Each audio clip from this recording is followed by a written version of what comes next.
your forecast first. Sponsored by Matex Heating, Cooling, and Plumbing.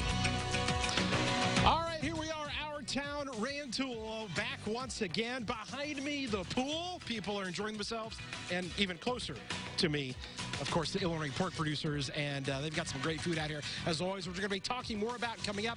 And, oh, yeah, let's not forget, Aaron is going to go down the slide at the end of this newscast. Yes, that slide that's way over there. You're not going to want to miss this, okay? That's coming up. And the weather is fantastic. Take a look at the satellite radar picture right now where we've got clear skies out here. And I tell you the other nice thing, there is a nice breeze as well, and that breeze has really helped to cool things down with temperatures in the mid-80s. We don't really have much even a heat index out here. It feels pretty much like the actual temperature. There's that 15-mile-per-hour wind, and there's a look at the rest of this evening's forecast with temperatures that will be into the low 70s by around 11 o'clock. Much more from Our Town Rantoul coming up as WCIA 3 News starts. Now on WCIA 3 News. It's a Greek reunion this weekend on the U of I campus. What's being done to avoid a surge in COVID-19 cases? Champaign Schools comes out with its plan for the fall. What makes the district's idea unique? We're not going to wipe out history. What some under the Capitol Dome are saying about the future of several statues. You're watching your local news leader. This is WCIA 3 News at 6. Good evening, everyone. I'm Jennifer Roscoe. The Champaign School District is the latest one to unveil its reopening plan during the pandemic. And there's something different in there. It gives parents two options to choose from. WCIA 3's Jennifer Jensen is with us now. Jennifer, you looked at it, so go through the plan for us. Jennifer, the first option is a mix of in-person classroom and at-home learning. First through fifth grade students would go to school for 4 hours per day and 1 hour at home. 6th through 12th grade students will alternate in-person attendance days with virtual learning. Plans for pre-K and kindergarten students are still being worked out. The second option is a virtual academy. The district is developing a new schooling system for that. There will be a program supervisor and designated teachers. Administration says more details on this will be released in July. The school board will present this plan formally at next week's board meeting. We have more specific details on both of these plans on WCIA.com. Back to you, Jenna. All right, thank you so much. The U of I is trying to prevent socialization this weekend when Greek life leaders come to campus. Greek Reunion is an annual event, and usually hundreds make their way back to school. WCIA 3's Andy Olson is live in Campus Town. Andy, this year they may not have anywhere to go. That's right, Jennifer. Several Campus Town bars voluntarily closed their doors for the weekend. That includes the bar behind me, Red Lion, as well as Cam's and Joe's Brewery, among others. They're all worried a big mass gathering may cause a setback in the community.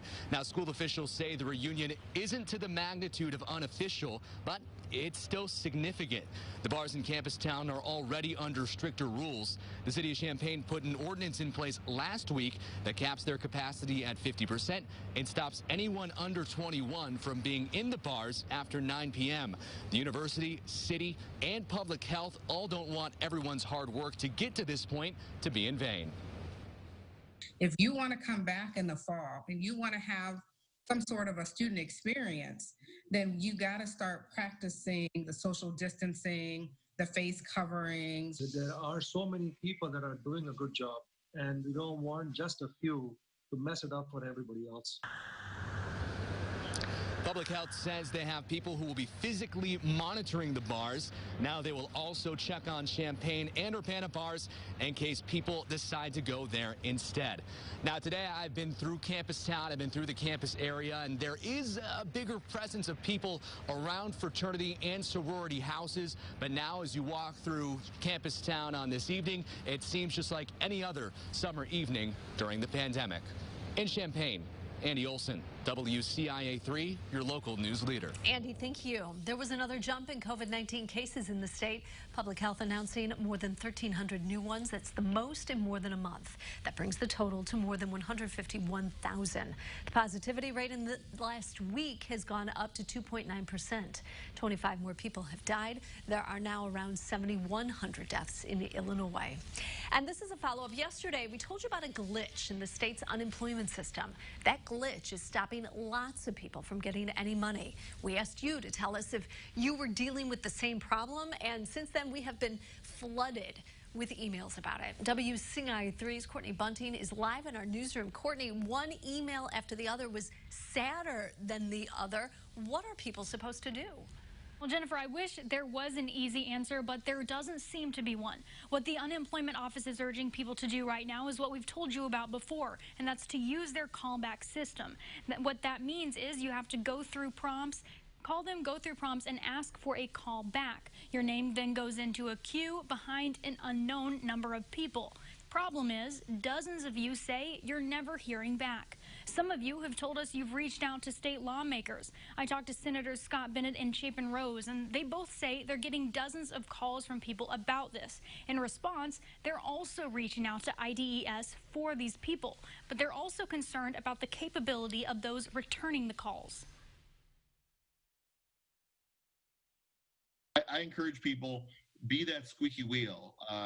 Make sure that you are that you're doing what you have to do, or at the minimum, if you've got other things that you've got to take care of at home, make sure your legislator is doing that for you, because that's what your tax dollars are supposed to do. We've had a number of people throughout the last several months that have gotten calls back from IDS, but the person calling them back wasn't trained in how to help them, and so they just oh, sorry. An IDES spokesperson says people should be patient because IDES is overwhelmed. For example, they say when their queue first opened up yesterday morning, they had 2,000 callers in it within the first hour. And you are only able to have one callback waiting in the system at one time. I tried going through the system myself, but instead of being asked to provide a callback number, I was told they have a high call volume, and then the line just hung up on me. Reporting live in the newsroom, Courtney Bunting, WCIA 3, your local news leader. And Courtney, you're going to share some of those emails tonight at 10? Yes, and when we counted, it was more than 60 of them sharing stories of saying they're close to homelessness, they have bills and children to pay for, and we'll be sharing more about their stories. So frustrating. Since we started the newscast, we just got another 3. All right, thank you. The conversation at the state capitol has turned toward the many statues across the grounds. Speaker Mike Madigan called for those of Stephen Douglas to come down after learning about the former senator's history as a slave owner. WCIA 3's Cole Henke talked to other lawmakers to get their thoughts on the speaker's call to action. It's been a nationwide topic of conversation. Which historical figures deserve to be honored and which should be reserved to learning about in the history books? Speaker Madigan started the conversation here in the Capitol with his call to remove portraits and statues of Stephen Douglas, and House Republican Tim Butler agrees. And certainly the Douglas statue is one of them that I think we need to move to a different location. Somebody who owned slaves should not be standing at the entrance to our Illinois State Capitol. Madigan called for a review of all of the statues and portraits in the Capitol. Butler anticipated this, and he toured the Capitol recently to learn more about the statues and the people they glorify. We're not going to wipe out history, but who we honor through these statues that people gaze upon when they come into our public places need to be reflective of the best of human nature and the best of Illinoisans. House Democrat Chris Welch filed a bill to move the Martin Luther King statue to a more prominent position. We're at a watershed moment in our nation's history. Times have changed, and the time to address our country's systemic racism and failures is now. Reporting in Springfield, I'm Cole Henke. The vote on the portrait in the House won't come until November when lawmakers return to the Capitol. The IHSA has put out rules when it comes to summer sports, but what about traveling baseball and softball teams? We'll look into that. And also tonight, the House of Pain is looking to get a step closer to the championship. Could they make it 3 wins in a row and stay alive? Our Town Rantoul, here we are back once again. Mark, the grill master. Mark, you been cooking up over here? Yeah, I got some pork butt coming up with to make pulled pork sandwiches. All right, that is coming up here. More with Illinois pork producers, more from the pool, more about this incredible weather that's coming up with Our Town Rantoul. It continues after the break.